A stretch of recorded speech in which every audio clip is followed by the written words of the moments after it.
On Warframe Wednesdays, we're going to talk a little bit about the power of diversity and variety in the Warframe experience. Now, once you've broken the seal and begun that long process of somewhat understanding how Warframe works, you'll likely find yourself in a place where you're almost constantly looking to acquire new weapons and new frames as a means to progress your personal experience, your enjoyment with the game, your mastery rank, and in turn, your overall knowledge of the game. It's at this point that you're going to begin to understand the value of Warframe's massive arsenal and its now quite generous selection of Warframes, many of which will still be locked behind mastery ranks, story missions, and even the clan dojo.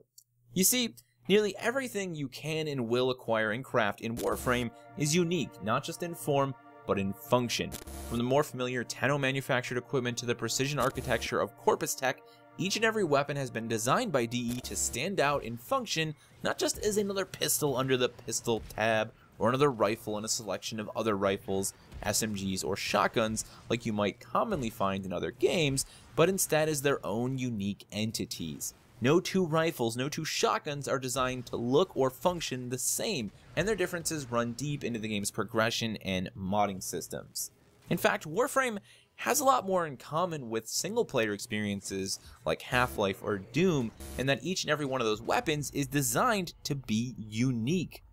100% to be used for specific situations, to deal a certain type of damage, to fire a certain type of ammunition. It's that diversity, that variety in those games that has made them, I think, so legendary, or at least made many of the weapons within their arsenals so legendary and so memorable. You know, let's just touch on anything from Doom, BFG, anything from Half-Life. Oh, I don't know, how about the gravity gun, right? Warframe has a lot more in common with those experiences and how they've designed their weapons than it does with anything that fits within its genre. You know, it's nothing like Destiny. Destiny falls far more in line with, oh, here's some shotguns, here's some assault rifles.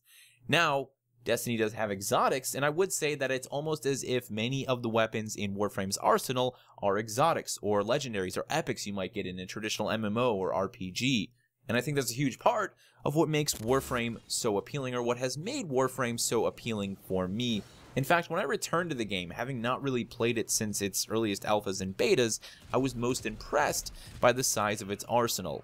I was kind of sad when I saw that many of it was locked behind a mastery rank system, and I was like, ah, man, that looks so cool, I want to play with that. But nonetheless, it was an early bit of appeal to bring me back to the game and say, hey, if you keep playing, you might just get some of that stuff, yeah. How's that sound? That looks cool, doesn't it? That weapon's got organic stuff all over it. It probably fires some crazy type of ammunition that just makes people bleed eyeballs or something like that, right? That's what you get when you look at the arsenal in Warframe, and the same can be said for the Warframes themselves. There's just a huge amount of diversity and variety from a visual standpoint. Once you actually stumble into these things and start playing with them, you see how much of that diversity runs into the function factor. You know, weapons sound different, they feel different.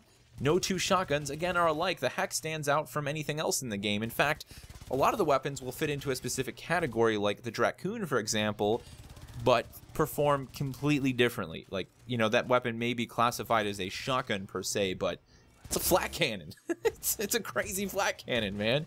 You know, there's grenade launchers that let you detonate the grenades afterwards that work great when combined with Vauban's 4 ability, for example. You know, you've got like the Tenno Baza SMG, which is integrated and suppressed. And again, you have all of those crazy infected weapons that are going to allow you to fire ammunition types that already have some sort of a damage modifier like toxic or viral on them from the get-go. Now, once you start acquiring these weapons and acquiring these frames, that diversity takes an additional step forward because of the game's modding system. So you have all of the Warframes, you have all of the weapons as they exist in their base form from level 1 to level 30. You can then take a look at their stats, you can take a look at their damage types, and you can ask yourself, how do I want to build this one out? Okay, well, I'd love to have this hack just be insanely high crit. Unfortunately, I think Slash is a bit more powerful in the game right now, and this thing's more for impact or whatever it is, right? So maybe I'll put a bunch of Slash mods on it and Forma it down the line to make it even more powerful. But maybe I decide, well, I only really have this selection of mods. This weapon is already, you know, really powerful in status, so I'll just build on status and see where I can go with this, right? So again, that diversity just runs even deeper. And now as a player, you can take a look at this huge arsenal of weapons and all of the variety that exists among them and ask yourself, how do I want to mod it? what do I want to mod it for, and what do I want to kill with it once I've modded it? And the same can be said for the Warframes. It's this design decision that I think helps Warframe last as long as it does last for so many players. It's not just raw content. I think it really is the depth that exists within that modding system combined with the level of content within the arsenal and the Warframes that is helping a lot of you people, players, Tenno, keep rocking and rolling past that 1,000-hour mark. And I think that actually holds up really well, that theory, because one of the things that so many of you have reached out to me and talked about is the modding system. Each and every time I've done a video on Warframe and mentioned playing for a long period of time, there's some 4,000 or 5,000 hour vet that shows up and says, man, I'm still trying to come up with builds for Valkyr. I'm still working on builds for this gun or for that gun. You know, as much as a lot of the outside community, and even myself as I was getting back into the game, would say that it's all about that grind, man. Yeah, the game's just got too much grind. Now that I've wrapped up 150 hours in the game, I don't really think there is that much grind in Warframe.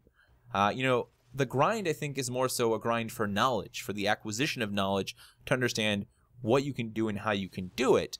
But in terms of the content grind, yeah, it's a part of the experience. There's no doubt about that. And of course, grinding for the right mods is probably, I think, one of the most grindy things in the game, at least that I've gotten to so far. But I think most players are spending their time taking the results of that grind and building out new systems, you know, building out new setups for weapons and for combinations of weapons and Warframes and combinations of weapons that work with certain abilities. It's a fantastically deep system that is unfortunately relatively hidden to new players. Like, a new player is never going to really get a chance to see the system unless they go out and start watching videos and hear people talk about just what you can do with that huge arsenal of weapons once you start to acquire them, with that huge selection of Warframes once you start to build and acquire them, and the game's modding system. It is a really spectacular piece of design that I think has, much like many things in Warframe, happened organically as Warframe has gone on and been developed, and I think that makes it all that much more powerful. Each and every day I play Warframe, I learn something new that makes me that much more impressed with the game. Each and every time I think, wow, DE's doing something really special here, someone shows up and I'm like, no, now they're doing something really special. So, yeah. If you're looking to get into Warframe, this is really something I think you should maybe do a little bit of research into. You know, there's not really too much to worry about in terms of spoilers behind the weapons, if you will. So if you want to really go look up weapon builds and just see the level of detail, the level of player freedom, player choice, right? That's the big thing here. A lot of games will tell you that their experience is all about player choice, but then there's really only 1 or 2 ways that you can modify a certain weapon. And most games, most modern games, of course, are much more simplified in that it's like, hey, I got an SMG. I got a suppressor for it now. I got a red dot for it. But the sci-fi nature, the quintessential sci-fi nature of Warframe allows it to have quintessentially sci-fi modifications for the weapons, and that's why we have this deep modding system that lets you increase the fire rate of the weapon and add different damage types, corrosive, and to deal with different armor types, and the weapons are all over the place. It's really quite spectacular. So the question I have for you guys, especially you long-standing vets, is just how much has the game's diverse weapon selection, diverse Warframe selection, and modding system influenced your ability to play deep into that 1,000-hour territory? Let me know down in the comment section below. Thank you guys so much for watching, and I will see you in the next one.